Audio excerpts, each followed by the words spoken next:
everyone, it's Matt checking in real quick before we get started. You might hear some background noise that sounds like the gates of hell have been unleashed on your ears.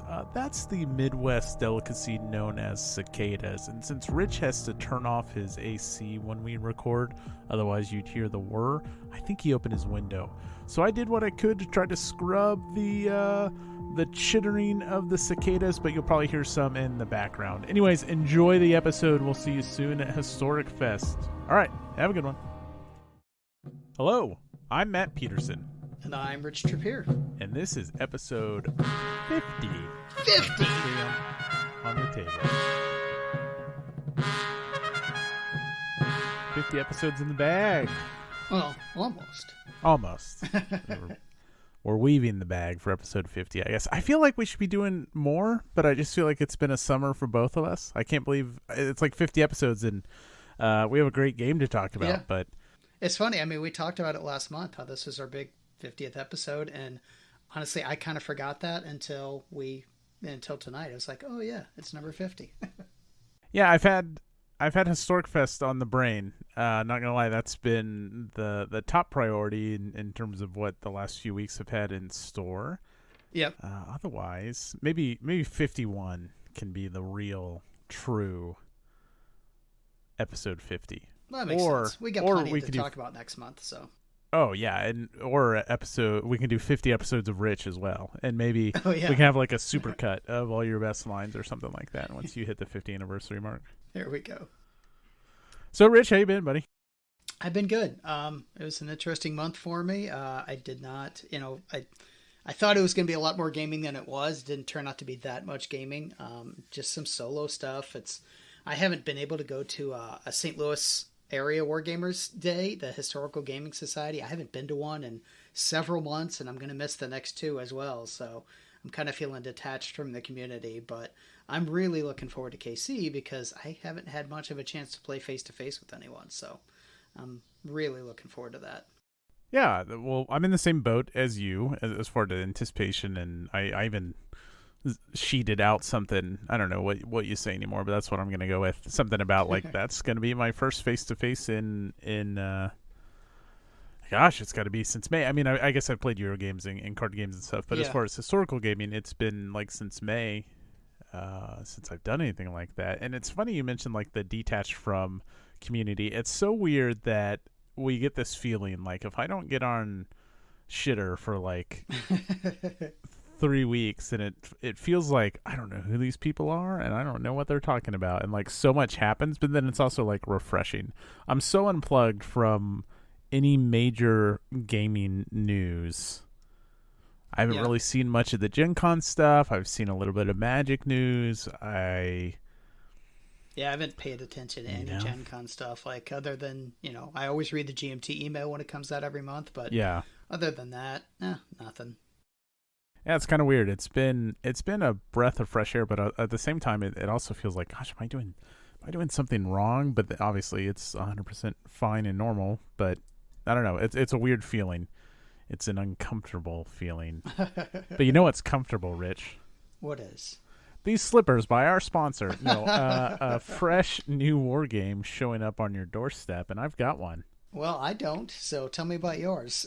Yeah, we've talked about it a couple times because the pre-order was a bit ago, and then there were some delays.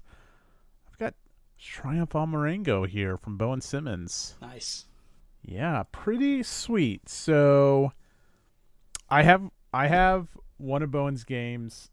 Obviously this is the newest one. It's Northern Italy, Napoleon against the Austrians. It's a block war game. It's a little bit abstracted. I have yet to play any of their games, which is too bad, but I'm taking this one to HistoriKC Fest with me. And have every intention of throwing it on the table, given the chance. I think my calendar has kind of shaped out. Yeah, there's like my Saturday, which I've left open for. I don't want to spoil what I'm doing on Saturday yet because it's not locked in, so I don't want to hype anything up that won't actually happen. But the goal is U.S. Civil War followed by Federation Commander. We'll see if that pans out. Federation Commander, that's the Star Trek one, right? That's the Star Trek one, yeah. Oh, wow. I've got the rule book for that. I would love to play it sometime, but don't know when I will ever play that game. So if that doesn't shake out, then Triumph of Marengo is definitely green light, because then I'll still have all my Saturday open. But I still have a little bit of time on Sunday morning, I think. Yeah. And yeah. So what about you, Rich? What that's all I got in the mail was Troomphe on Marengo. Yeah, for games on the shelf, it's literally nothing for me. I saw one day last week, I think, I can't remember when, one of our listeners got a copy of Plantagenet. So I guess he got it early because he assisted with it. So when I saw that, I got my hopes up that it was coming to me soon. But I expect that'll come sometime. Maybe this month, maybe next. It says it's shipping, but no new games for me last month. Yeah, Paco designed and has had a role in several Levian campaign games, and then Mark is also a designer of Levian campaign games as well. Okay, cool. So, anyways, yeah, that's cool. Sorry, what I started to say at the beginning, I said, "So, Rich, what about you?" What I meant to ask, and then got off topic, was, "What's your Historic Fest schedule look like?" It's pretty packed. All the days are packed anyway. Not like overdones, but I think I've got, like a morning and an afternoon game every day. I can't remember exactly what we've got going on. A few I'm hosting, like I think the first night we get there, I'm hosting Charioteer. Nice. So we're going to play that. And then I've got a John Company game. What else? I should probably look in my bag that I've already started to pack. Oh, PAX Premier. Yeah, you're playing Founding Fathers with me on Friday. Founding Fathers with you, yep. And I think, on Sunday I'm going to play Littoral Commander, so I'm excited about that one. Awesome. Yeah, if I wasn't doing 1832, yeah, I would definitely pop into that. So it's weird to suss out my schedule because, like, I host, like, if you're looking for a game Thursday night, sign up here. But my schedule, Dutch Intercity and Other Shenanigans on Thursday night, which is the highlight of any event I go to. Not going to lie. So Dutch Intercity kicking off Thursday night. I've left Friday open to just do some pickup stuff with registration, and then set up for Founding Fathers, which will kick off and run all Friday afternoon and through Friday night. Saturday, I already talked about Sunday morning sports games and late Sunday morning 1832, my favorite 18XX. Excuse me, at least 18XX that I own. So yeah, that's my okay. Schedule. Is 1832 the old Prince? No. Okay. That's 1870. Okay. I can never remember which one is which, but you said it was your favorite, so I thought maybe that was it. Favorite that I own. No one has printed the old print. 1871. Sorry, not 1870. No one has like you can do print and play copies of the old prints, but no one that isn't like commercially available. And I don't own 1841, which is another amazing one. But yeah, 1832, which, by the way, we have 3 spots left in that game. And I think Founding Fathers, we have 2 spots in Founding Fathers as well. If you want to wonder, so maybe you know this, but the number of people that are going versus the number of people that already signed up for games, I would expect that there's going to be plenty of people that are still looking for games when they get there. Yeah, and over this next week, I'm really going to push the, like, hey, if you don't have a game, sign up for this, and I'm going to put, so we have a Thursday night block, a Friday morning, Friday night, Saturday morning, Saturday night. If, like, I don't have a game to play, you can sign up, and then we share a spreadsheet with everyone's contact information, and then you can contact that person and be like, hey, want to play something? Just because we kind of ran into that, like, we had a whiteboard last year. Yeah. And you could kind of write notes, but people asked for this, so if you haven't signed up for your historic events yet, do it. There's tons of events, ranging from Axis and Allies through 18XX. We've got GBA CW learning games, coin learning games. Someone's doing a demo of the GMT solo system. You can check that out. Next War, Last 100 Yards. Mike Denson, of course, is doing teaching of that. There's a million different events for you to sign up on. I mean, there's lots of different Trick Takers Thursday night. There's games with space. Virgin Queen is full, but there's lots of different ways to go sign up and play some stuff. All right. Nice. Okay. That's it on Historic Fest, other than we're like less than 2 weeks away. So if you're not signed up yet, I don't know what you're waiting on. Food, drink, tons of door prizes. doing no prize is a little bit different this year. Is just like kind of a problem to like wait for everyone. We're gonna pull and see what happens, and I'll probably like pull on Saturday morning. And if you're there, then you get to get a prize, all that kind of stuff. Anyways, I'll make an announcement, but we have tons of prizes, food and drink included. Yeah. Rich, you been reading anything? Yeah, I read a really good book called Undaunted Courage by Stephen E. Ambrose. Have you ever heard this one before? I have. Okay. I've stopped reading Stephen Ambrose. Oh, really? Yeah. Yeah, it was funny. I mean, I know it's a name I recognize, but I couldn't really place what else I've read by him or seen by him. But anyway, this one is about the Lewis and Clark expedition, which, you know, me being from St. Louis, Lewis and Clark are like a huge, huge part of our city's history. Lewis is not named after him. Okay, thank you. But anyway, I mean, it's a good book about the expedition itself, about their travels there and back, and, you know, Meriwether Lewis's life afterwards, which was, I didn't even know that part. That's like super depressing. But it was a really good book. It talked a lot about the, you know, their small crew of, I remember how many people they took, but it's 20 or 30 people or something like that. They talked about their dealings with the different Native Americans that they met along the way, and they had a pretty peaceful journey out there, and then on their way back they got in all these fights. I thought that was weird, but you know, the trials and tribulations of just mapping all that out. And, you know, they're sailing up the river trying to find a waterway from St. Louis to the Pacific Ocean. But, you know, rivers fork, and you're like, I don't know, should we go this way or that way? So it was a good book. I enjoyed it quite a bit. Yeah, I'm not, like, Stephen Ambrose is super readable and it's enjoyable. You know, he did Band of Brothers. Oh, okay. And he did some other stuff, and he did a great railroad book. I mean, he's got a long list of stuff. He did an Eisenhower, a Nixon thing, and all this stuff. The problem with Stephen Ambrose, and I didn't know this until someone pointed it out to me, is supposedly he's plagiarized a bunch of stuff. He doesn't properly cite works. He reportedly made up quotes for that railroad book I read. Yeah. And then he also supposedly lied about, like, his relationship with Eisenhower, and, like, made it to seem like in Eisenhower's later years that they were buddy, and there's nothing to really support that, is what the claims are, at least. Yeah. So super enjoyable stuff to read. It's just like, well, I'll just read someone who doesn't make up quotes for their book. Yeah. There's a great museum here in St. Louis. It's actually under the arch. Yeah, I've been there. Yeah, so it's not solely about Lewis and Clark, but a large portion of it is devoted to them. So I haven't been there in a few years. Reading this book made me want to go back.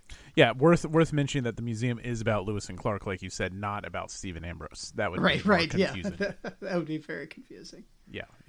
Not a Stephen Ambrose museum. Well, good. I've been reading just like murder mysteries and stuff. I've just really been in a funk that I'm not like afraid to like admit. And, like, just historically, nothing. Yeah. Is igniting that fire, and that's fine. I mean, I go in phases with my hobbies and interests all the time. So just some murder mystery stuff, which is good, and lots and lots and lots of podcasts, which is usually my nonfiction time. I listen to audiobooks, but I've been on a big podcast binge. It's been good. Yeah, all right, nothing wrong with that. That's right. Like this podcast, you should binge this podcast. Yeah. And our sponsor, Rich, you've been playing games. I have not been playing. I have. It looks like I've been playing a lot more than I have, and so everything I've been, well, not everything. The only game that I've played with anyone is John Company. So awesome. My daughter and my two daughters and my wife and I played, I think just last weekend, basically because my oldest daughter and I, we're both coming to Kansas City and we're playing it there, and she has played it once before, so we just wanted another run just to kind of remember how it works. So hell yeah. We did play John Company. We played the introductory scenario, the 5 years, and it was pretty fun. I mean, you know, as we started to get into it, we made it not to the end of the 5th year, but basically, you know, in the 5th year, we saw what was coming, and we knew that was the last turn, and my little one actually intentionally tanked the company. as Yeah. as one should. So it was funny because she was the chairman at the time, and we got to the chairman's, and she goes, no, I'm not taking on any loans, and nobody's getting any money, and this company's going down. It's like, all right, you're ruthless. So yeah, that was the only game I got to play with some people. I played a couple games solitaire this month. I played Next Door India Pakistan, which I forgot how much I like that game, because as much as I love Next War, the naval rules are always a burden to me. So yep. A game with no naval rules, you got Next Door India Pakistan. It's just everything that's good about the system. And then right now I've got Red Storm on my table, also playing solitaire, and I'm actually playing the specific solitaire scenarios, which I've never done before. So I've always played this against someone, and it's different. It's kind of fun. I mean, it's obviously the same game, but it's, you streamline it, you put a lot of extra counters on the map, and you roll to see if they activate. But yeah, so far so good. It's fun. I know we said it before. I want to back up just real quick to India, Pakistan. And if someone's listening to this episode for the first time, again, that's my favorite Next War. Yeah, I mean, I was in the Iran playtest for a while. I dropped out just because I had too many other things going on. Sure. I think I like Iran better, even though it does have the naval stuff. But yeah, I mean, India, Pakistan is just fantastic. It's so good. Well, I'm very much looking Korea forward to too, India, Pakistan. actually. And I like everything I've played. India, Pakistan, the terrain, the forces, everything. I like it a lot. The map layout, very clean presentation. Yep. But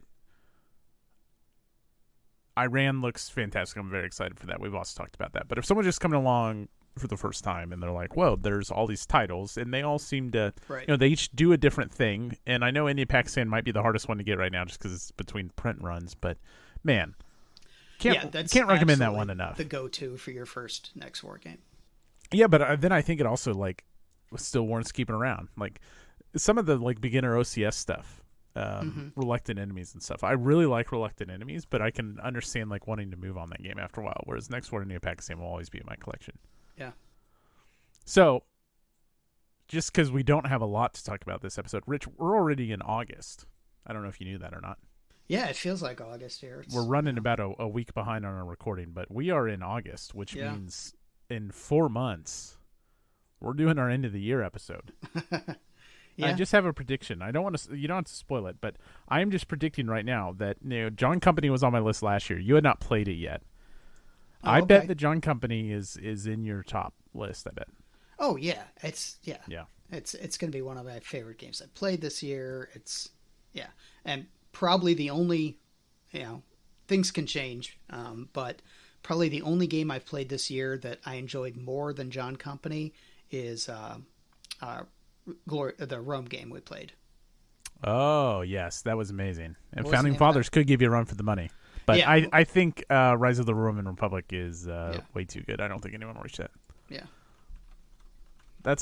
But yeah, I'm loving John Glory Company. to Rome. No, not Glory to Rome. It's not called Glory to Rome. That's the little card game. Rise of the Roman Republic. That's what it is. Is that what it's called? No, that's the bird game. Oh my gosh, Lawrence is just driving his car. We could look at our game that we started playing and never went anywhere with. Yeah, I could. Fill the airtime while I do that. I'll check Axe because it actually probably is still in there. Oh no, you're looking. I was okay. It's Republic of Rome. Republic of Rome. You weren't supposed to look. You were supposed to fill the airtime while I browse Discord. But we got it. Republic of Rome. Yeah, one of the best games I've ever played in my life. Yeah, we just don't know the name of it, so it's great. I need to. Oh man! Before my surgery, Lawrence had mentioned getting together in June, and I was like, I would love to, and I even think I got the green light for it. And it's just I can't do a marathon day after this. Anyways, it sounds like you're really enjoying John Company, as you should, and I bet it's going to be back in our end of the year list again. Similar to what you said with the books, I haven't been reading a lot of war history books. I've just been reading kind of other history books. Although there was one I'll talk about it next month I'm really enjoying, but I kind of wanted, as I was playing John Company, I really wanted to read a good book about that. So I'm sure there's some out there. I think you've talked about some. Yep, I've got one for you. It's William Dalrymple's book is fantastic. Okay. The Anarchy. Really recommend it. Cool. So that's what I've been doing. You played nothing at all? Surely you've played something. Oh, I've played plenty, but we're gonna save that for once we. I haven't played any historical games. Okay. So once people tune out, then when we talk about the off the shelf, off the table stuff, we'll talk about that. But I do have a game to play right now, Rich. Ooh, what is that game? It's the Wargame Game. It's the game of games. That's everyone's favorite game, and you can't buy it on BGG. You cannot. You can only get this in one spot, folks, because we're the only podcast that does any kind of trivia segment. All right, are you ready, sir? Well, how are we gonna do it this time? Because we've really bounced around on this one this year. Just the original, okay? Oh, the classic, okay. Wargame Game classic. Wargame Game. Here's how it works, folks. I have thought of a game. Rich gets at least 10 guesses or something like that. Sometimes he throws in the towel, sometimes not. Sometimes we rhyme, but basically it's 10 clues. If Rich gets it before he gets any clues, he gets 10 points. If he gets 3 clues, he gets 9, 8, 7 points. So, Rich, that being said, do you have your first guess? I do. I'm going to go with We the People. No, nice guess. Okay. I love how you say nice guess, like it has anything to do with where well, we are. It's not too far off. But let's start with, this is a 2013 game. Okay. That's all you're giving me so far, 2013 game. Yeah, don't be greedy. So it's 10 years old. Empire of the Sun. No, not as good a guess. This is a block war game. Oh, okay. A block war game that's 10 years old. What is the name? There's a World War II block game that covers, like, a lot. Like, I think there's one for maybe Europe and one for Asia. I can't think of the name of it, so... I can't think of the name of it, and I can't think of the name of one that's only 10 years old. I can think of a bunch of really old ones. How about Tarawa? There's a Tarawa block game, but I think that's newer than that. There is a Tarawa block war game, and this isn't like it. Tarawa 43 or something like that. Yeah, that's that game. Okay. But we're not talking about that game. This game is published by Mercury Games, or was. This is long out of print, I believe. Mercury Games? I don't even know Mercury Games. Stratego. No, not a great guess. Mercury Games did Polis. Might be the game I've heard of that, but I haven't played it. Yeah, they did some Polis 18xx games. More of a Euro game, right? Yeah. I haven't played it, but I've heard of it. Same. This is a Civil War game. All right, American Civil War game. I'll even give you that. Ooh, that's like an extra clue. I can't think of any Civil War block games. I think we're going to make it all the way down to the rhyme. Oh, on this one. Boy. You know what? Maybe it's a battle game. Maybe it's like Worthington makes some Civil War block games. They do. Yeah, maybe they bought one from this Mercury company. Let's go with Chancellorsville. No. All right. This game covers the Battle of Gettysburg. Surely it's not just called Gettysburg. What's that new one that just came? A Most Fearful Sacrifice. Maybe that's a reprint. No. No. All right. This game is designed by Bowen Simmons. That's not helping at all. Devil's Den. Really? I just talked about Troomphe Marengo. I almost let the name of the game slip, but I purposely held back because I'm like, if I give him this much, he will remember this game and then guess it. No, it's not Troomphe Marengo. That's no, I said, is it Devil's Den? Oh, no. Okay. This is a successor to, but entirely new in design to Napoleon's Triumph and Bonaparte at Marengo. Well, it can't be because you said it was an ACW game. Totally different. Yeah, but similar. I already told you it's a Gettysburg game, now. Rich. Oh, it is a Gettysburg game. I already just said that one. Okay. The Seminary. I have no idea. All right. It rhymes with the Buns of Gettysburg. The Guns of Gettysburg. That's a book. That's not a game.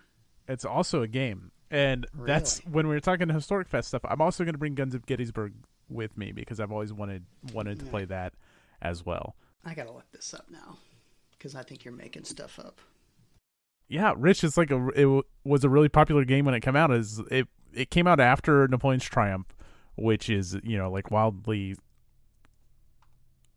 I don't know if I'd say successful. Like people love Napoleon's Triumph, and it's really hard to find a copy. I've never been able to play it. Then Guns of Gettysburg came out, and then this Triumph of Marengo. It looks like that system that I played with Don last year. Yeah, just looks like it on the table. I mean, with the way the blocks are, and the one the one that rolls up in a tube. Yeah, I don't remember what's that called. Like that. Yeah, it kind of does. It uses thin wooden sticks more so than blocks. But yeah, so I really went. Guns of Gettysburg has been on my shelf since I got into historical gaming. Never played it, and now with Triumph of Marengo, it's due time that I try out a Bowen Simmons design, and so either one of those will hit the table in the next month and a half. Anyways, a valiant effort, Rich. A valiant effort indeed. All right, so everyone, feel free to let us know in Discord what number clues it took you to get that game. Yeah, did you get 0 points? Did you not even get it on the rhyme? No, I get it on the rhyme. No. I'm asking the listeners, Rich. Okay. Was the rhyme too tricky? Did you get 11 points? Did you guess it before the game even started? Because that would be impressive. Give yourself a bonus point. Rich, I did play a game I really enjoyed. Actually really enjoyed. And we're going to talk about the game this episode. I bet I can guess which one this is. All right, give me your guess, Rich. Is it Victory Roads? Oh, Rich, you were so close. You were so close. Folks, our featured game for episode 50, in a surprise, I thought ASL was going to take it for sure. I was like, I just put ASL it came out there. Out of nowhere. Well, I didn't even, neither of us put it up. I was like, oh, that's a game I want to play. And yeah, so let's talk about that real quick. I nominated Advanced Squad Leader because I just thought for sure that is what our listeners were going to vote on.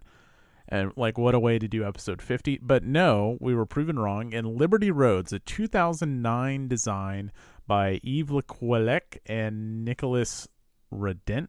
If he's French, it's probably like Redon. Probably. I did learn Google how to pronounce Yves. So I got that down before we started. 2009 design by Hexasim. And finally, as I hit the table because I'm so excited about it, we have a Hexasim game entering the list. And I've talked about it we got to play a Hexasim game. We got to play a Hexasim game. Here we are, Hexasim game. This is Allied Invasion of Normandy and beyond. World War II game, operational game, very procedural in its approach. What I mean by that is you move through different phases. Beautiful looking map. I played one of the best. I mean, not just the map, the counters, everything. It's the absolute top notch.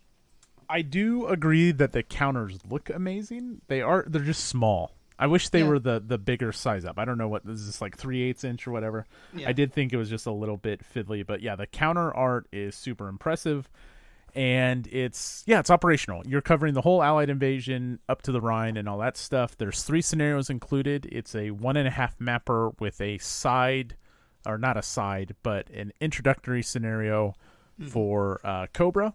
And that's a quarter map, if that. And so that's all you get in the box. It's not very counter dense, which is great for a game that's covering the size. It's a counter sheet and a half. So you have a map and a half size and you're not overflowing with counters. This isn't an OCS thing or anything like that. Yeah, it's World War II, Western Europe. Well, I just want to say off the bat, we have talked about this game before because I've played it. I played it, I don't know, a year or two. I don't remember how long ago it was, but I think there's a misconception that I don't like this game, and that cannot be further from the truth. I like this game a lot. Oh, okay. We'll talk about it. We'll talk about the little things about it that weren't what I wanted, but it's a great game. Okay, and that was, I think I put that misconception out there because I think you had played this before you came on the show. Maybe, yeah. It's been a while. And yeah, I just had that in my mind, and I was surprised, and that I'm glad you clear that up because this is a great game. Now, naturally, and I do this all the time, and I apologize, this is going to get compared to Normandy 44, which I know you haven't played before, right, but that is the Normandy Zachbon from Mark Simonich GMT Games. That's the Normandy entry, obviously. And there's going to be a lot of comparisons to that, I think. And I think what you can say about both of those games is they are a good entry-level / intermediate game with core rules that are very basic with good amounts of chrome added on. I've always said that about Normandy. I think that's the same here. It's just in what type of flavor do you want your chrome? Like, what toppings do you want on your vanilla ice cream? Because, look, this game is pretty straightforward. You have movement factors, you have attack factors, and you have defense factors. Mm-hmm. And you have armor units, just like you do in Normandy 44, and they may apply some special rules.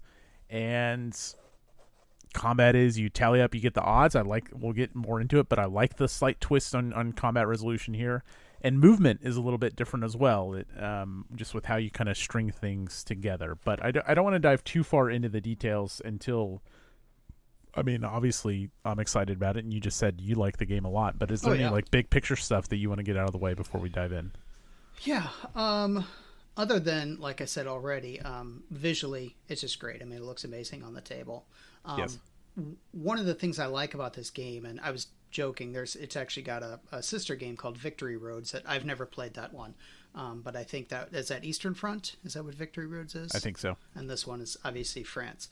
But this one has a lot of mechanics that you will see in other games. So it's got a little bit of OCS in it. Mm-hmm. It's got a little bit of like blind swords in it. We'll talk about the combat resolution. It's got a lot of other pieces into it. And I think the biggest appeal for this game is that it's very sandboxy. When you're the allied player, you can land anywhere you want in France. Mm-hmm. I mean, obviously some places are better than others, and most people quickly realize there's a reason they landed in Normandy. But I mean, with the exception of like, there are some hexes where it says, no, you literally cannot land troops here. But there are places that are better defended and harder to land on. And I mean, you can invade southern France if you want to. You do whatever you want. You get to choose where you invade. And I think that is the number one thing about this game that sets it apart. I mean, there are other games like something like Unconditional Surrender Europe, Krieg, I'm assuming, those are sandboxy as well, but that's the thing about this game, I think, that people will talk about.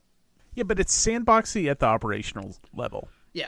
Which is different than Krieg, which is Absolutely. World War II in a box, right? Yep. And I've played a couple games that have tried to do the sandboxy operational thing or the sandboxy World War II game, even if you talk strategic. And some have worked better for me than others, like Krieg.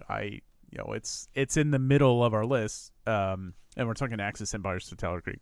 It's in the middle of our top quadrant of our list, top half, whatever. I don't know where it's at.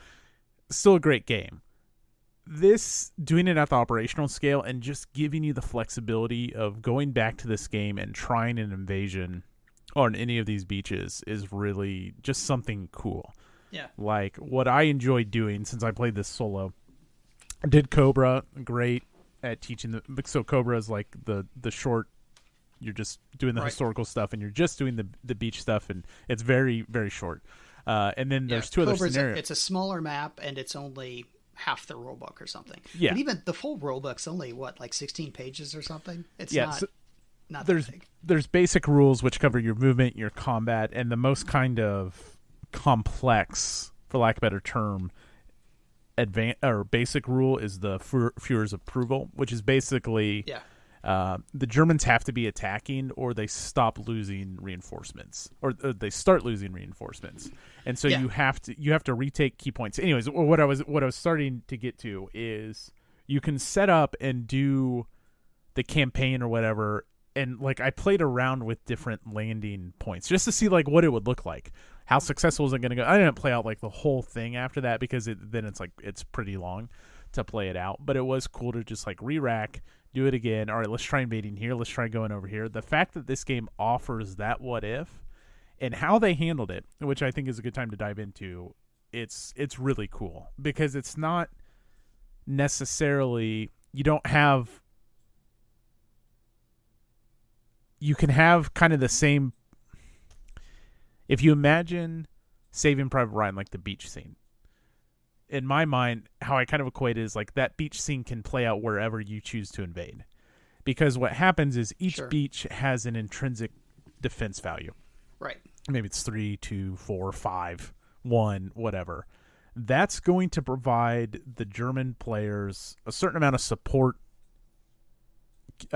counters that provide different benefits to that hex. So if they have 4, if it's a defensive 4, it's going to be harder to land there. It's going to be harder to do airdrops there or airdrops behind it.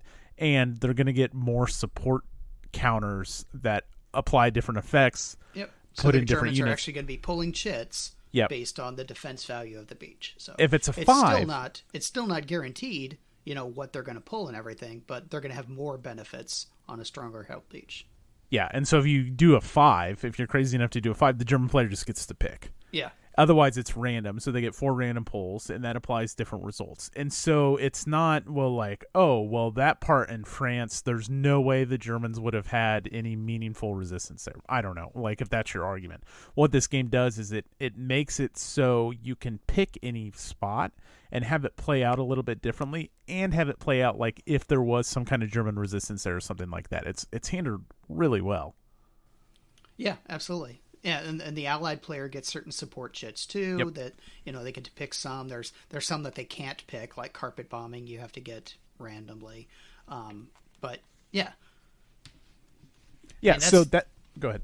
I was just going to say that's how the invasion happens, and you can look over the map. You can, if you don't know the game, you can look at the vassal module or whatever, and you can see basically the shore of France is colored differently depending on those defense values. So it's not just they don't have a German unit on every hex, but they have those colored areas to show that there are defenses, even if there's not the 711th Infantry or whatever. Yep. So we talked about the sandbox nature of being able to invade anywhere in France that has a beach that's eligible. And we talked real briefly about the Führer's satisfaction, how it kind of how that plays out, how that forces the German player to consider, what do they try to take back? When do they launch a counterattack? What are the consequences of doing that? Tracking that's very interesting. And the Festungs as well, because the Germans can declare, I think there's only certain hexes, I think they have to have a border, but certain hexes that Germans can say, this is a Festung, and they get lots of huge advantages. It makes it very hard to take, but it pisses Hitler off because he's like, no, I don't want you holding up there. I want you attacking. So yeah, it's really a track to push the German player on the offensive, which is, again, I mentioned there's going to be comparison to Normandy here. It's real easy as the German player in Normandy 44 to just hold up in Cairn, hold up in your cities, because you have those attack limits in Normandy, how big your attacks can be. It's real easy to play defensively as the German player. Now, I'm not saying you don't want to counterattack there when you can't, but this very much forces you into counterattacks in an interesting way. It's not like you have to attack. It's you better be considering attacks. So that's another really interesting aspect of the game. We mentioned these support counters, which is another thing that this is where it adds in the chrome. So we don't really need to talk about the movement and attacks of this game because we've seen it. And if you're new to historical games, you're going to pick that aspect up really quick. But what about air support and naval support and all that stuff? You have these counters that you get a certain amount of each turn, and it varies for each player, and you can attribute those counters across the map. Now, some of them are going to be tied to key hexes the allied player determines. They're called the Pluto markers you put out, and those will kind of move around the map, but only certain things can happen around the Pluto markers. But I really like that. Okay, here's what you can use this turn, and there's certain limitations, but here's what you're going to get. And you can apply it, and you can save it, and you can leave it on the map or pull them off. What did you think about the support stuff? Yeah, I mean, it's interesting. It adds some randomness to it. It adds a chit pull aspect to it, even though you're not. Usually when you think of chit pull, you think of chit pulling a unit for activation. So instead of that, you're chit pulling what kind of support you get. Yeah, I thought that was really cool. And also how that needing to operate in a certain nexus of the Pluto markers and stuff. I thought that was cool. You can't just pick a hex in the midst of Germany or something like that. You kind of got to operate within 3 hexes on some of them. Yeah, of those because markers. the allies, what you have to do is you can't just move your combat units. Basically, you have to move your support structure as well. Yep. So I think that's what that's trying to show, is spending time and effort to move support up to closer to the front.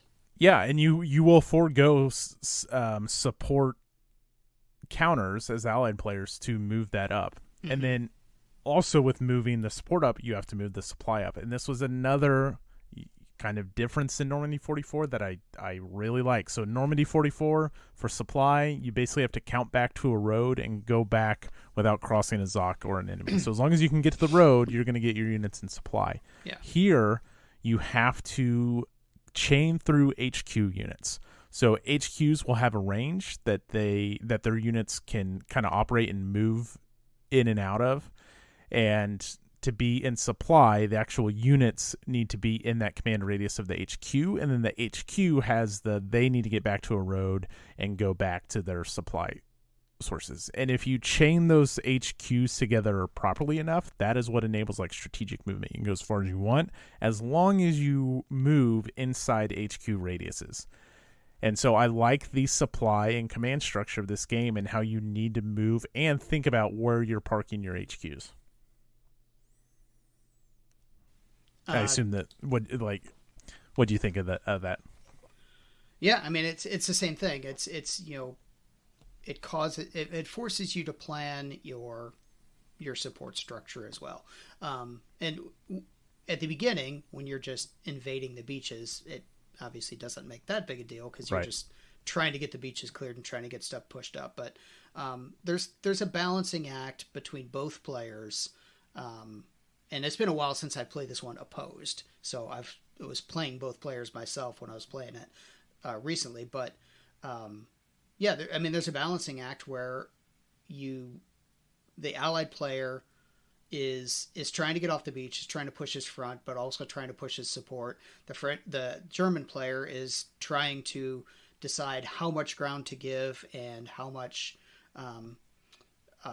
many Festungs's he wants to create, because cities are worth victory points, and not only that, but you get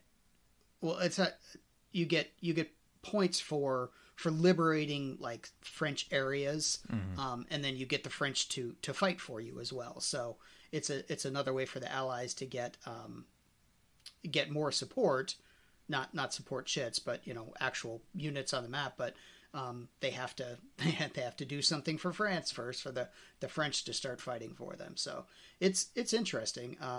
And I mean, I think it's one of those games that you can play it several times, and it's always kind of look the same, assuming you land on Normandy, just because it's always going to be branching out from there. But whether you go up into the peninsula or whether you make a beeline for Paris or beeline for Germany, there's going to be a lot of different ways the game can play out.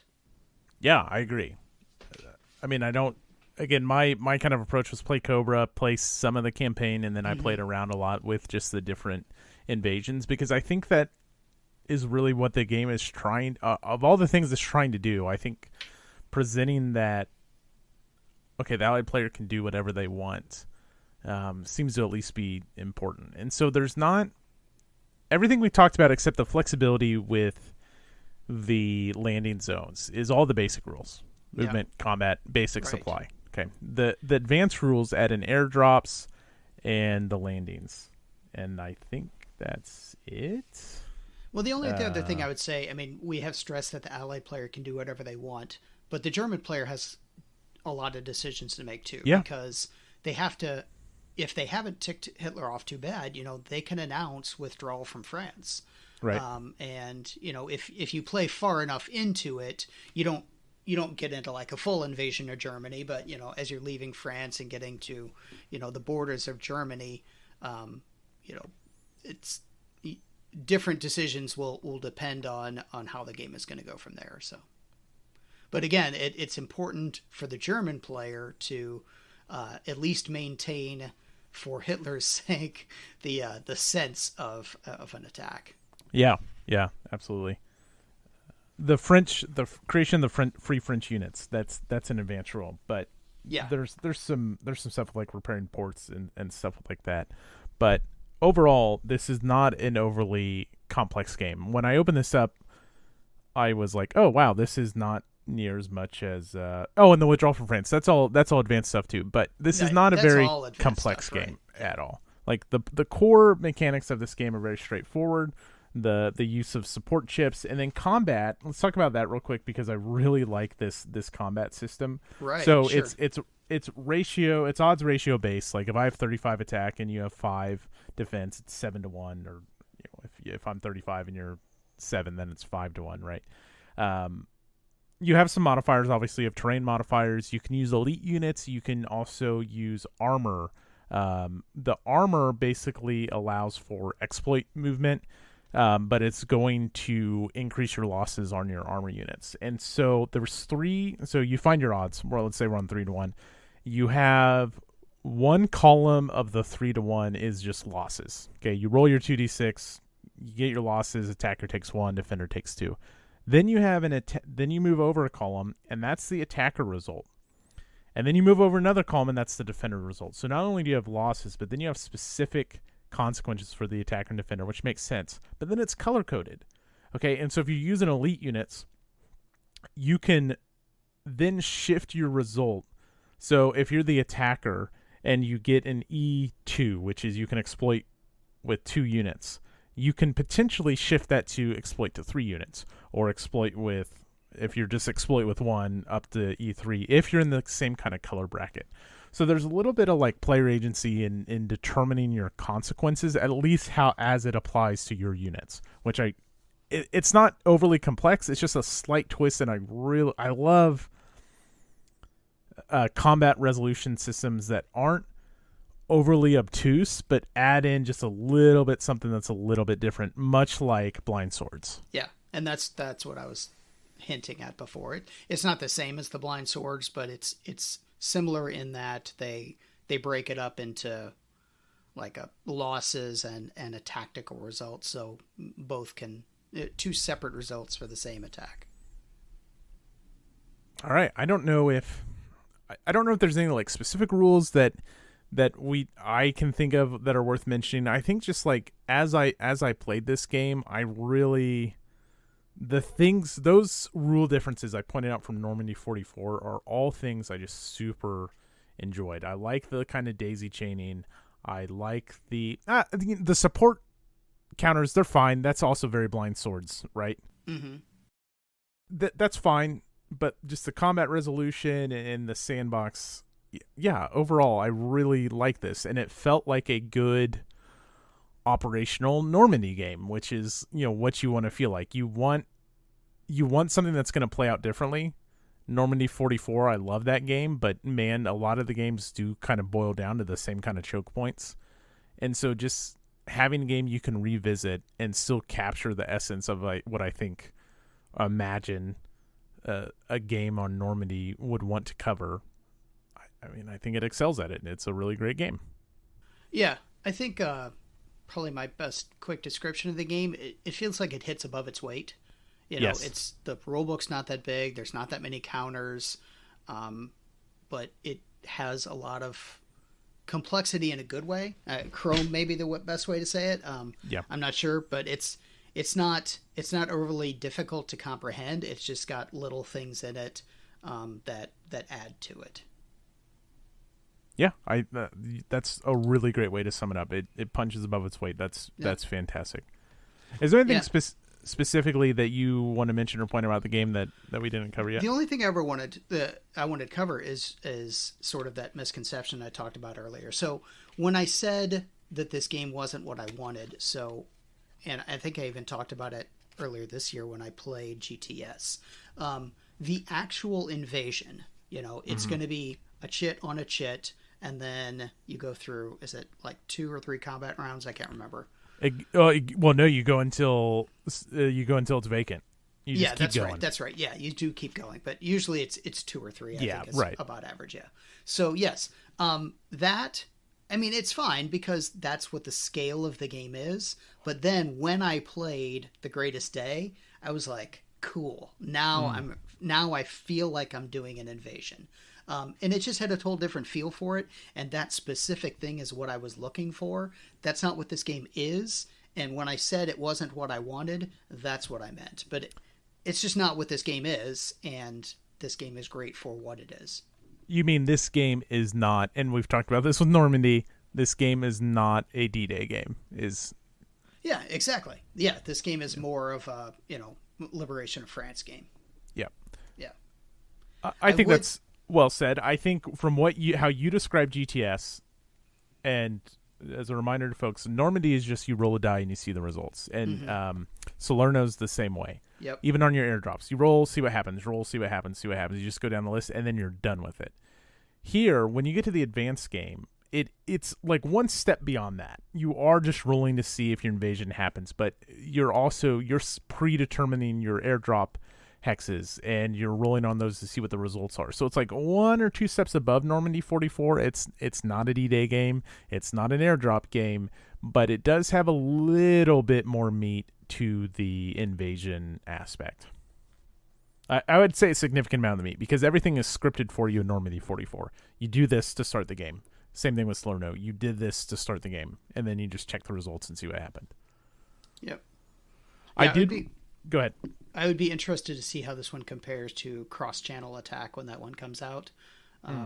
Probably going to be more of a comparison, these two, than Normandy 44. But again, Cross-Channel Attack, and I can't even remember offhand if that's OCS or BCS, but either way, it's going to be a big game with a big rule book and a lot of counters. Yeah. This one may do the same thing with a small rule book and a smaller number of counters, which is cool. I mean, that's a great thing to do if you can have the same decision space and complexity with a lot less material. The one other thing I really liked is just since we're talking about the invasion thing, and this is just a little thing, it's a little rule, but let's say you look at the Normandy invasion zone. It tells you, okay, if you're going to pick to do your beach landings here, and you can pick different zones, right? But you pick the worst statistics for them. It'll tell you can bring 6 divisions in your opening wave, your follow-up wave, 9 divisions, and here's how many supply markers you get. I mean, like air support, things like that. Really, and if you divide, you're like, okay, we're going to do a little bit over here, we're going to do a little bit over here. You apply the worst area. And some areas, let's say you're like, ooh, I want to invade over here. It may not allow air support. Yeah. And so there's little things like that factor in. And this game is, you do not need this in Normandy 44 in your collection unless you really love Normandy games. They are both doing they're taking a very base system and adding cool chrome, and that little chrome of having the invasion deal. That's the stuff I just love to see in games. It's not hard to grasp that at all, but it's great flavor, and to see it differently across the map, I really enjoyed. Yeah, agreed. Who doesn't love Normandy games, though? Come on. That's right. Yeah, I don't know how many I need in my collection. I mean, I say you don't need them. I mean, that's not like either of these games are going anywhere anytime soon. All right, recommended reading. So I'm sure we have our favorite World War II books. I go Anthony Beevor all the time, either D-Day, The Battle from Normandy, or if you just want the full thing, just a blast of it, just do the Second World War. Mm-hmm. What about you? Yeah, I mean, I don't know that I can say which one I like the best, but one that I read recently, definitely in the last year, the Peter Caddick Adams book was very good. Sand and Steel, I think it's called. Yes, that sounds right. There was taking everything I just said about Stephen Ambrose, Citizen Soldiers, and D-Day. I read both of those. Both very enjoyable, but again, I didn't know that, and they're super well rated. They're both very reasonable or readable. D-Day is obviously just about D-Day and a little bit beyond, and then Citizen Soldiers is more just a kind of bigger picture and probably better fits the whole game because it's Normandy and beyond about the U.S. Army.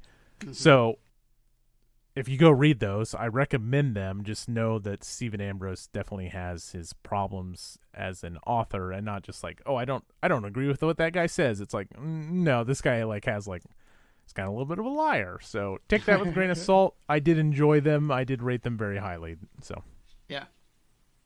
John Band of Brothers has a D-Day book as well, specifically about, I think it's called The Americans at D-Day. So nice. Very good as well, but it's only on the American side. Very, very good. Okay. Well, folks, we have a list. We do have a list.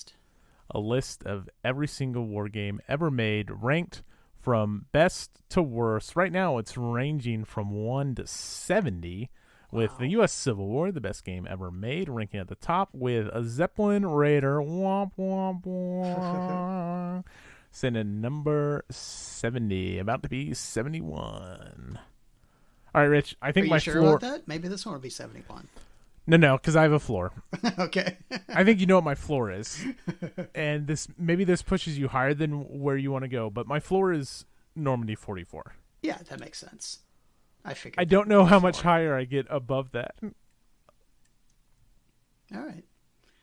Well, let's talk about it. Okay, so I don't know. Did you if we set Normandy 44, which is right smack dab in the middle of the list, almost at 34? Yeah. Normandy 44, same episode as Zeppelin Raider. Go back to episode 5 if you want to hear Matt talk about Zeppelin Raider. Two very, very different games. So, Rich, above that is Front Toward Enemy. Which you love, and I love Front Toward Enemy. I love it. It's hard for me to put this above Front Toward Enemy. It's hard for me to put this over Last 100 Yards. Yeah, Last 100 Yards is pretty good. You and I both gush about that game every time we have a chance. Are you going much above that? Is there anything you were looking at higher that you're just like, oh yeah, this is better at any cost, Mats, or anything like that? I love it, any cost, Mats.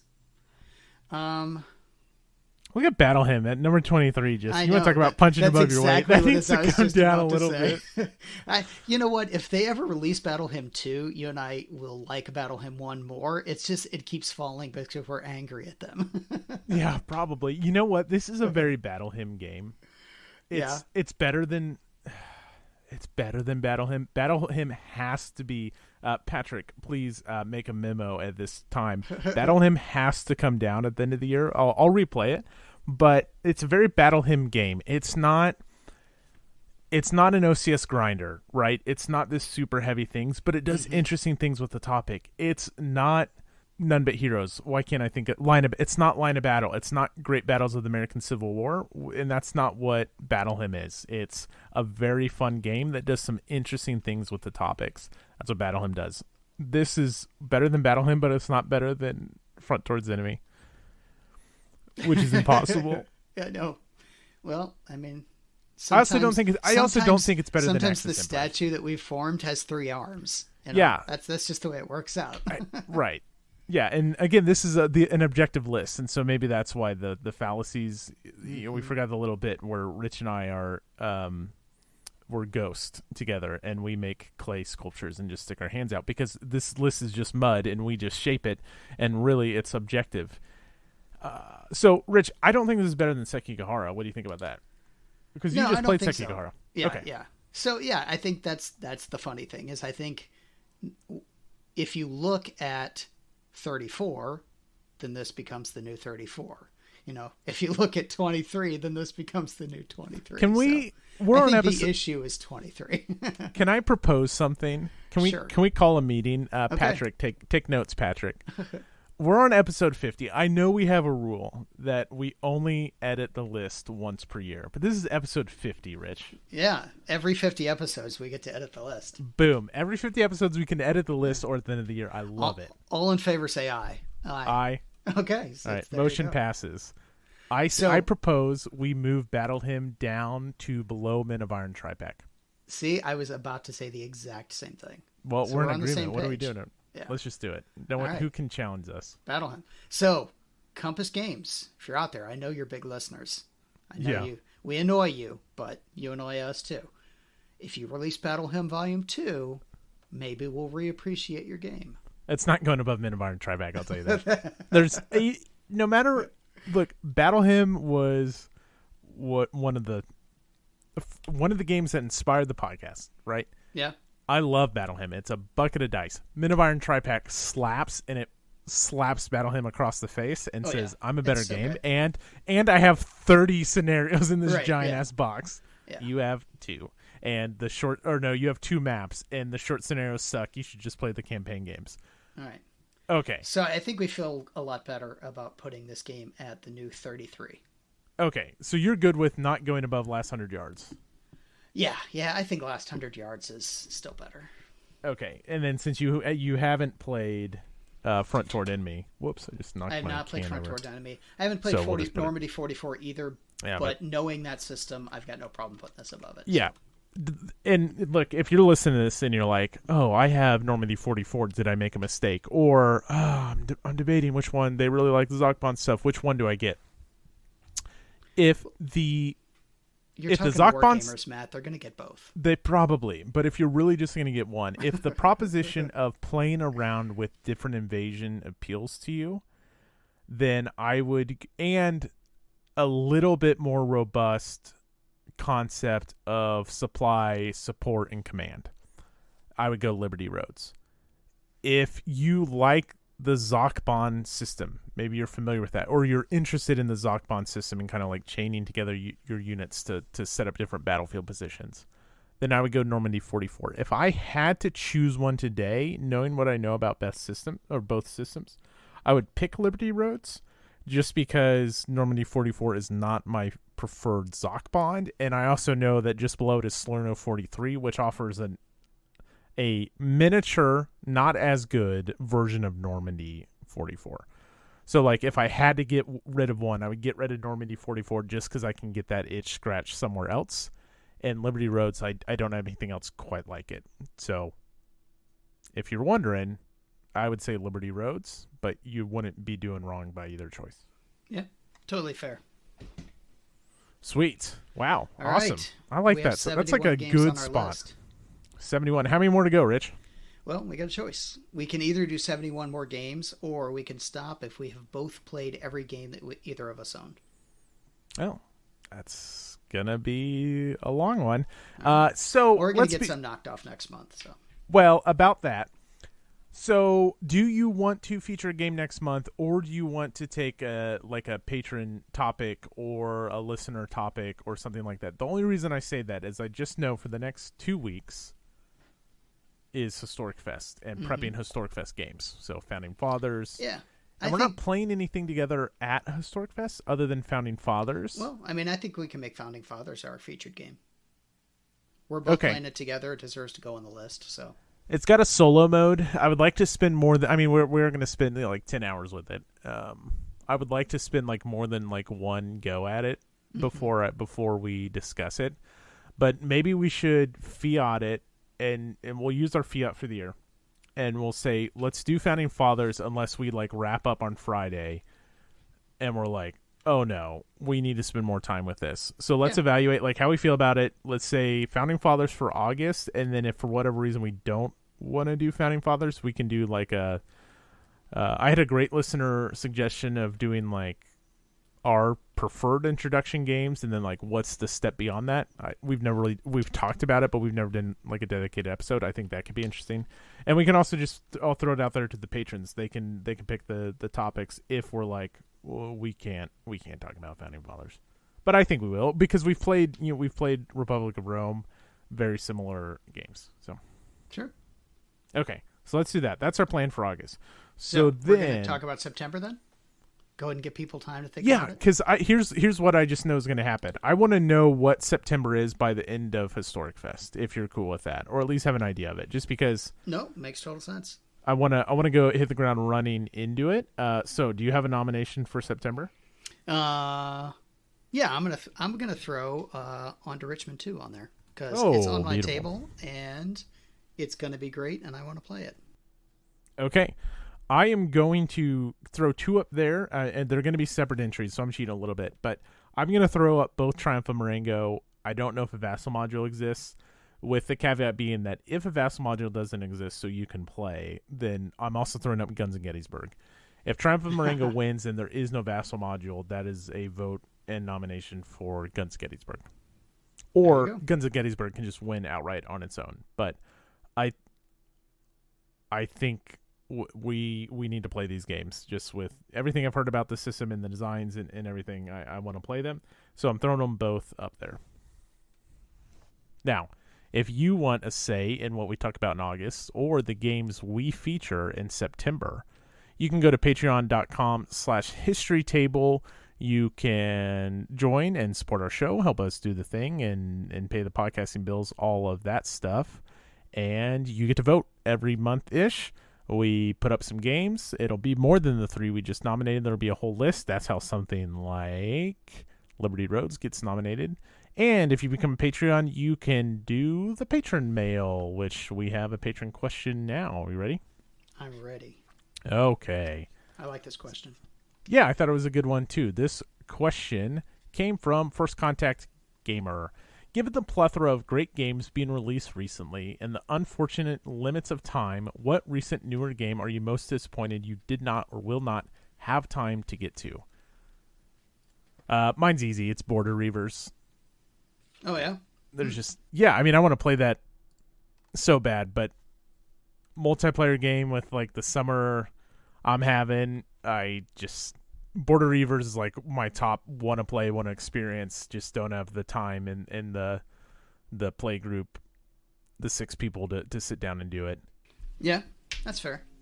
Mine is not from this year, but it's actually from the beginning of last year. It's a game that I have just gotten to just taste, and I know I want more, but I just don't have the time or anyone to play it with right now, and that's Vietnam 65 to 75. Oh, that's a good one. I want to dive into that game, and I don't know when it's going to happen. Eventually will, but I don't know when, and I want to see everything that game has.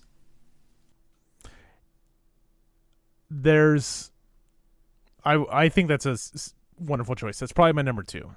And my number 3 is not my fault, and that's Winter's Victory. And where the hell are you? Because it's still not out. September. Supposed to be out. I've talked about that game for so long. New England Simulations, Battle Pré-Situlo. Can't wait for it. And that's why I cannot and will not get to it, because I'm disappointed that I don't have it. But the ones that are not outside forces, that are my own limits, is definitely Border Reavers, with Vietnam 65-75 probably being second. Yeah. Yeah. So you own Border Reavers, I'm assuming? No, I don't. I don't have it yet. You don't own it. Okay, got it. No. I was thinking that one might be a good one for a Columbia game day sometime. I think so too. Yeah. Cool. I'll be interested to hear how that one. And we've talked about this. Here I stand, great at 6 players. I'm assuming Virgin Queen's the same way. You don't really play it with less. You drop down to something else.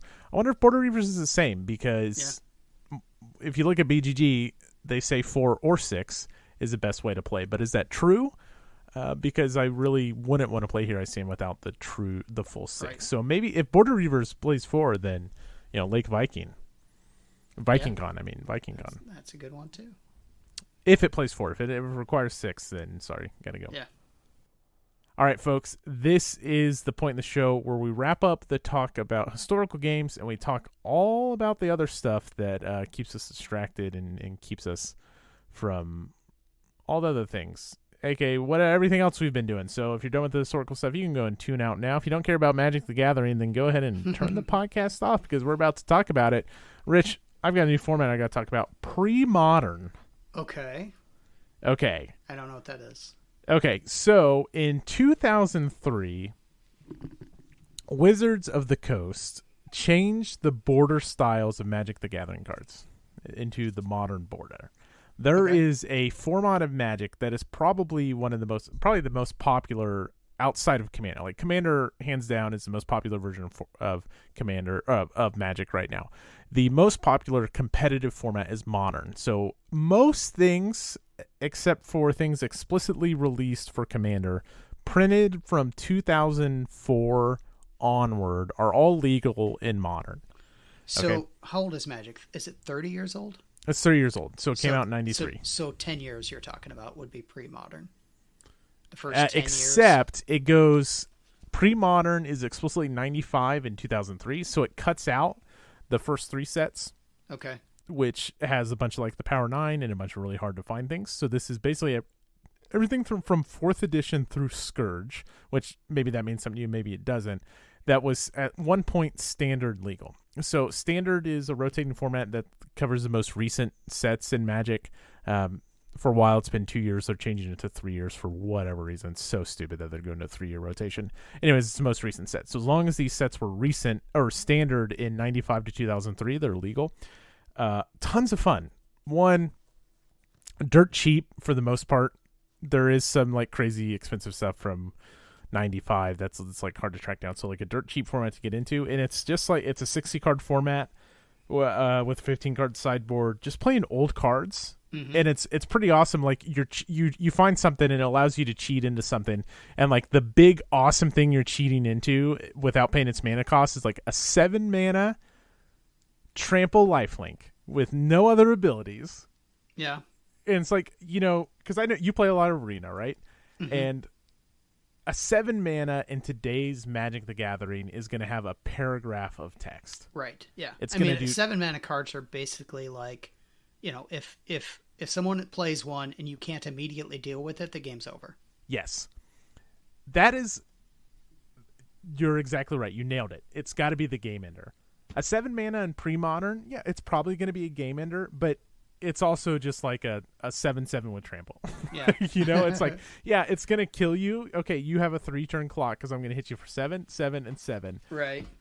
But like, you better deal with it or it's going down. But it's also not like a paragraph of text. So you get some like, I'm going to bring 2 Premodern decks to HistoriKC Fest if anyone wants to play with me. It's the decks I have are pretty straightforward to pilot. There is some like weird stuff to pilot, but like one of my decks like plays a 2 mana enchantment that lets me go get a creature, and like the creature I get is a 6/6. It doesn't even have haste or anything like that. It's a 6/6. I can sack it to deal 6 damage to everything, including myself, and like that's the like big powerful stuff. So it's like it's really cool, fun jank.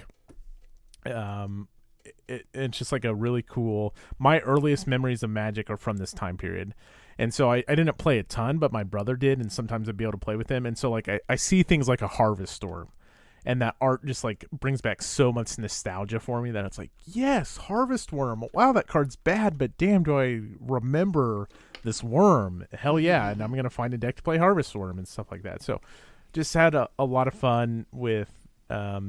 Yeah, as an aside, I've played a lot of Pioneer. I've started going to Pioneer nights at the store up the street, and that's kind of like Modern, but like even more recent. And the deal with Modern, just real quick before we talk about other things, Modern has had a set come out designed directly for Modern. It's called Modern Horizons. Okay. Those sets have had busted ass cards, like just so busted. They've changed the format. You're really not playing like a Modern deck from 8 years ago. Rarely is it like, it's not going to be as competitive anymore. You have to like play with these super push, super powerful cards. The great thing about Pioneer is it's just the legal sets. And so to this point, they haven't messed it up by printing directly to Pioneer. And Pioneer's like the last like 5 or 6 years forward. So instead of going back to 2006 or whatever I said, it just goes back like 5 or 6 years, maybe a little longer than that. And so that's been a lot of fun too. But Premodern is what I really want to talk about, just because it's old art, old really meaningful art with artists about, and just really cool. Yeah, cool stuff. Nice. Yeah, I hear buzz that they're trying to figure out a way to do multiplayer on Magic Arena. Yeah, that'd be really cool. I mean, yeah. I still love the singleton formats. Commander, I love it. Canlander, I think, is just as fun. I don't get as many chances to play that. I love those formats. They've done a lot. Commander has done a lot, both good and bad, for Magic over the last, from like COVID forward. And the amount of product and the amount of Universes Beyond product, which does not bother me at all. I don't care that we're getting a Doctor Who set because it's probably cool to someone else. I really don't. I don't care. Doctor Who's not for me, but that's not to say they won't design something like that will be for me. Mm-hmm. And it's just like the amount of stuff coming up, the power creep, all that stuff. Like a lot of that can probably be attributed to Commander's popularity. Whether that's good or bad, I don't know, but I still love the format. But as a nice breath of fresh air for 60 card, Premodern is sweet. Yeah. My youngest loves playing Magic. I got her to do it, and we've only got really, we do have 4 Commander decks, but when we play against each other, we just have 2 of those little, you buy the $5 thing and put them together and make a deck. So I've got 4 of those, and we made 2 decks out of them, and that's all we ever play. I'll get some more just to break it up a little bit, but she loves playing that. Thanks. Did you do, I know on Arena, and we're not a Magic podcast, but I know you play, and Did you draft any Lord of the Rings stuff on Arena? Yeah, so I mean, I bought a bunch of packs with the gold that I got from my dailies, and I've done a few drafts as well. I mean, usually when I play a draft event, I don't do well. I get typically 2 wins. So did you do a draft event for Lord of the Rings by any chance? Yeah.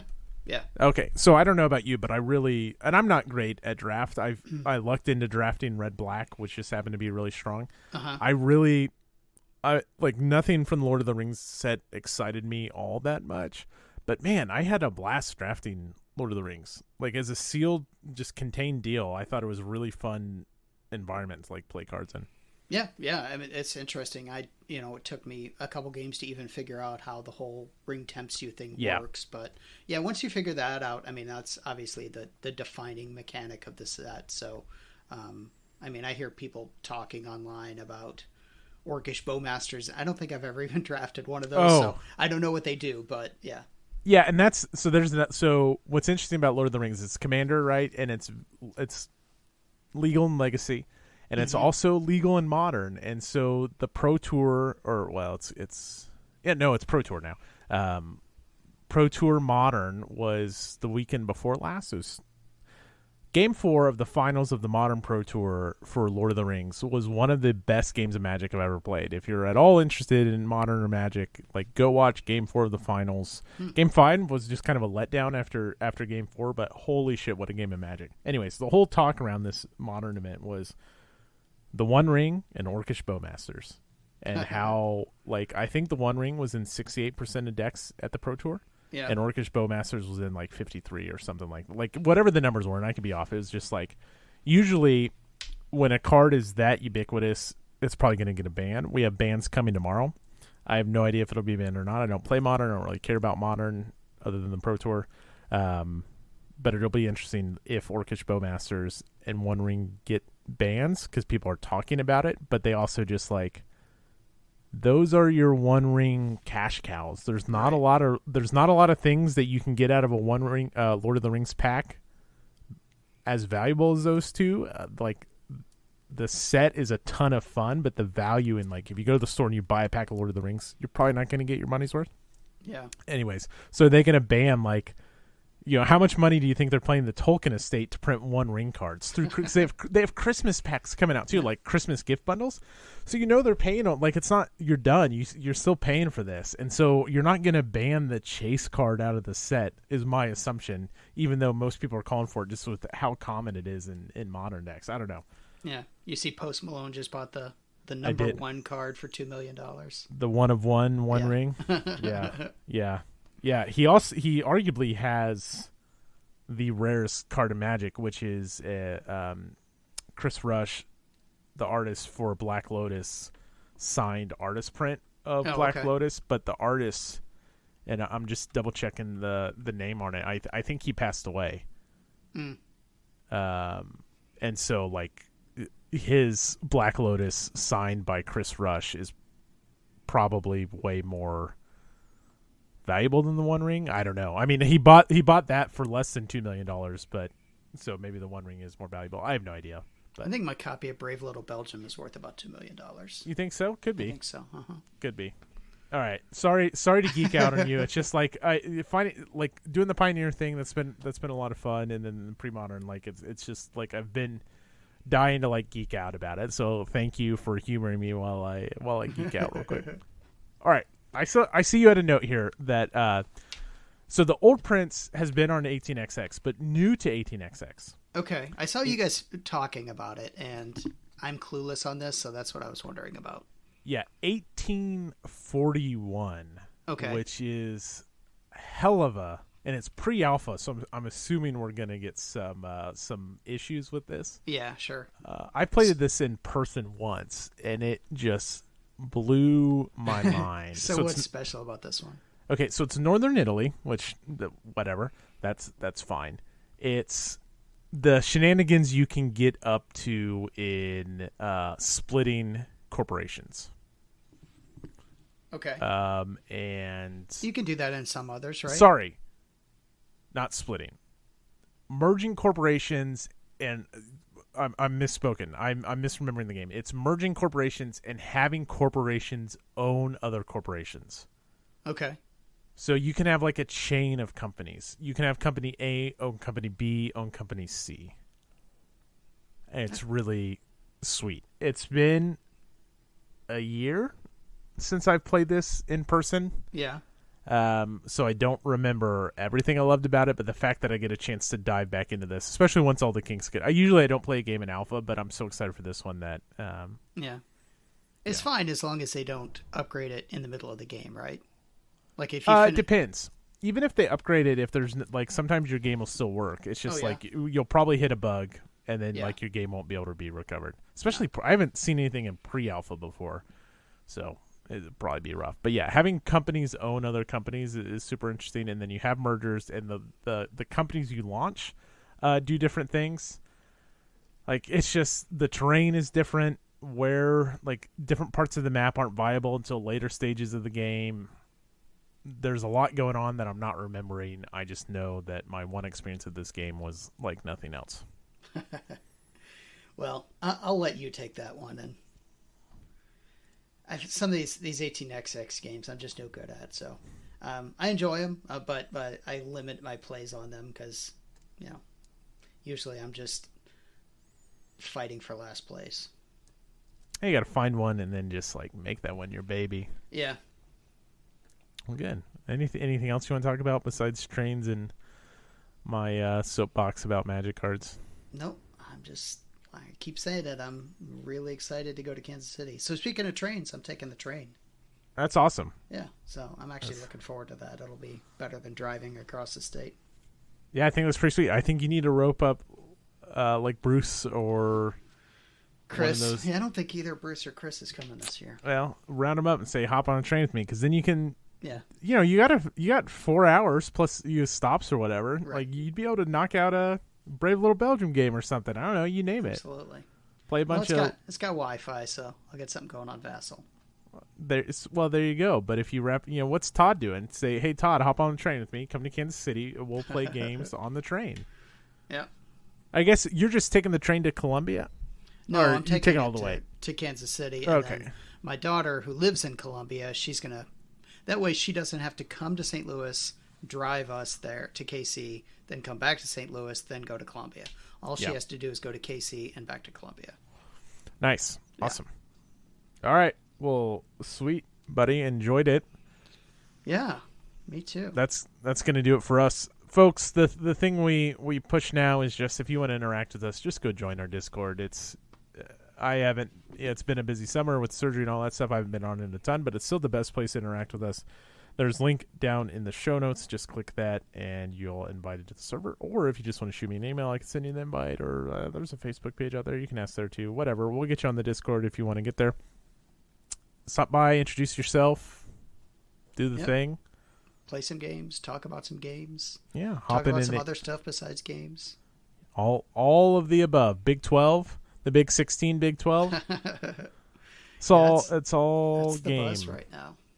Yeah, well, they were proactive or reactive. I guess they were reactive, which has been very beneficial to them because not every conference has. So, folks, that is going to do it for us. We'll be back before the end of this month after Historic Fest with our Historic Fest 2023 wrap up and everything we talked about, Founding Fathers, whatever topics.